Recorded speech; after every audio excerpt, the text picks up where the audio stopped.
Oh yeah, Diddy got a podcast. The R. Kelly thing, first and foremost, for what it's worth, I think R. Kelly is guilty, and I've always thought R. Kelly has been guilty of any and everything he's been accused of. I've talked about R. Kelly twice on the podcast already, and I think he deserves everything that's coming his way.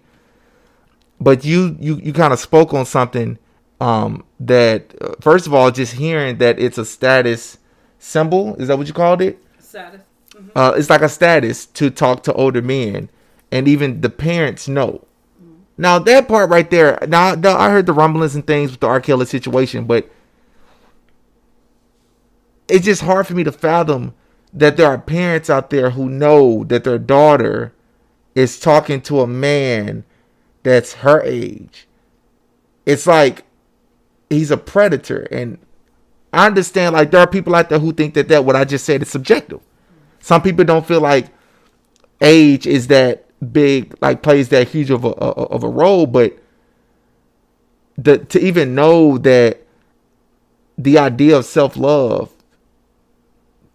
by anybody can be perceived, to talk to somebody who's 15 years older than them and is considered quote unquote cool. Can I say? I learned so much on this podcast. I really mean it, and it's the more and more I think I know. Y'all have heard the saying. The more and more I realize I know absolutely nothing at all.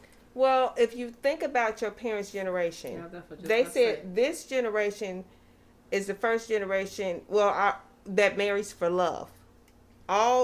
Previously, all marriage was about survival. Mm-hmm. Two families come And together. coverage. They come together for, especially before the industrial age, for farming. You had to have enough energy, and your family had to be strong enough to make food for yourself. And a lot of people who got married or families combined, it was strictly for the energy for food production and resources, yeah, to build housing and stuff like that. So once the Industrial Revolution came and we started mass producing food, we didn't have to put so much energy towards food production for survival. However, the mindset didn't shift for the survival of the family. So our parents, your grandparents probably did not get married for love. They probably got married because she's a good homemaker, and they were having people had children to support them when they got older. The more children you had, the more resources you had to support you when you were no longer able to work. So now that you don't have that responsibility, now we can marry for love. But your parents or grandparents would have had to have taught your parents. It is still a mindset shift.